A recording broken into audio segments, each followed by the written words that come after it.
આજે આપણે ટ્રેડિશનલ સુખડીને થોડો ટ્વિસ્ટ આપીશું. ઘઉંના લોટની સાથે રવો એડ કરી અને સુખડીનો નવો ટેસ્ટ માણીએ. તો એના માટે પેન ગરમ મૂકી દીધું છે, પા કપ ઘી એડ કરી દીધું છે, અડધો કપ ઘઉંનો ઝીણો લોટ લઈ લીધો છે અને હવે આપણે એને શેકીશું. જેમ જેમ લોટ અને ઘી ગરમ થશે એમ એમ આ ખીરા જેવું ઢીલું તૈયાર થઈ જશે. અહીંયા મેં સ્લો ફ્લેમ રાખી છે. જુઓ, ધીમે ધીમે હવે આ લિક્વિડ જેવું ફોર્મ થઈ જશે, કારણ કે જેમ ગરમ થાય એમ લોટ આપણો શેકાય અને ઘી છૂટું પડે. તો અત્યારે હું સ્લો ફ્લેમ પર જ શેકી રહી છું. અને હવે આપણે એમાં રવો એડ કરીશું. પા કપ રવાને મેં મિક્સરમાં થોડો ઝીણો દળી લીધો છે. બિલકુલ પાવડર ફોર્મ નથી કર્યો, થોડો કકરો રાખ્યો છે. હવે આપણે સ્લો ફ્લેમ પર ફરીથી બંને સારી રીતે શેકી લઈશું. જુઓ, જેમ ગરમ થાય એમ ફરીથી આ ખીરા જેવું ઢીલું થઈ ગયું છે. પણ આમાં હું હજી 1 ચમચો ઘી એડ કરીશ. તો મેં ઘી પણ એડ કરી દીધું છે અને હવે આ શેકાઈ ગયું એમ ક્યારે ખબર પડે? તો એમાં બબલ્સ આવવા લાગશે, ફ્લેવર આવશે, કલર ચેન્જ થશે. સાથે સાથે ચોકીમાં પણ ઘી લગાવી દીધું છે અને ફરીથી જુઓ, આપણો લોટ સરસ શેકાઈ રહ્યો છે.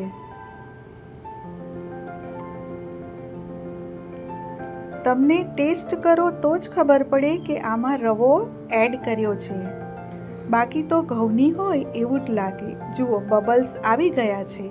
અને સૌથી મોટી ટીપ તમને આપું છું કે જો આમાં તમે 2 ચમચી દૂધ નાખશો તો તમારી સુખડી, જેને દાંત નહીં હોય એ પણ ખાઈ શકશે. આ ટેક્સચર જ જોઈ લો તમે, આપણી સુખડી કેટલી પોચી બનવાની છે. અહીંયા મેં 1/4 કપ ગોળ લીધો છે, પણ મેં એમાંથી થોડો બચાવ્યો છે. મેં બધો જ નથી નાખ્યો. જો તમે ગળપણ વધુ ખાતા હોવ તો બધો જ ગોળ નાખી દેવાનો, પણ મેં 1/4 કપમાં થોડો ઓછો ગોળ નાખ્યો છે.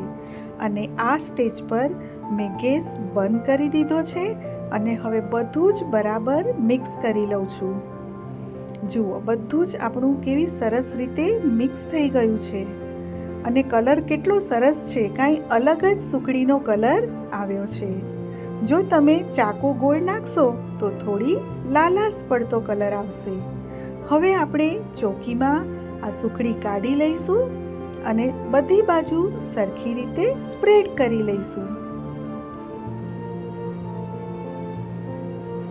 આ રીતે સ્પેચ્યુલાની મદદથી બધી બાજુ એક સરખી આપણે સ્પ્રેડ કરી દઈશું. ફ્રેન્ડ્સ, આપને મારી આવી અવનવી રેસીપી ગમતી હોય અને જો હજી સુધી મારી ચેનલને સબસ્ક્રાઈબ ન કરી હોય તો સબસ્ક્રાઈબ જરૂરથી કરી લેશો. હવે ખસખસ છાંટી દઈએ, કારણ કે ખસખસ તો સુખડીની જાન છે. અને હવે ડ્રાયફ્રૂટ સુખડી બનાવીએ છીએ. તો બદામ અને કાજુની સ્લાઈસ આ રીતે કરી અને બધે જ સ્પ્રિંકલ કરી દઈએ.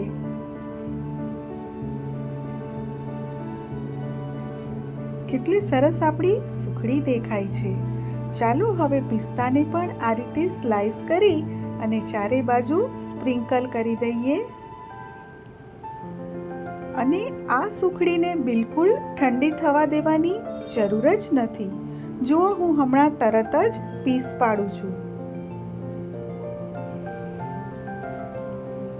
આ રીતે સ્પેચ્યુલાની મદદથી એની ચારેય એજીસ, કિનારી પર આ રીતે કરી દેવાથી આપણી સુખડી છે એ ફટાફટ ઉકળી જશે. તો આ કામ સુખડી બનાવતી વખતે કરવું જ. જુઓ, તૈયાર છે આપણી સુખડી. ચાલો કટ પણ કરી લઈએ એને. તો હું અહીંયા ફટાફટ તરત જ મેં પીસ પાડી દીધા છે. આને રેસ્ટ આપવાની કે ઠંડુ થવા દેવાની જરૂર જ નથી, કારણ કે આમાં ગોળ છે, એટલે ફટાફટ આપણા પીસ પણ બની જશે. તો આવી અવનવી રેસિપીના વિડીયો તમે જરૂરથી શેર કરશો અને લાઈક આપશો. તો રેડી છે આપણી સુખડી. જુઓ કેટલા સરસ પીસ પણ પડી ગયા છે.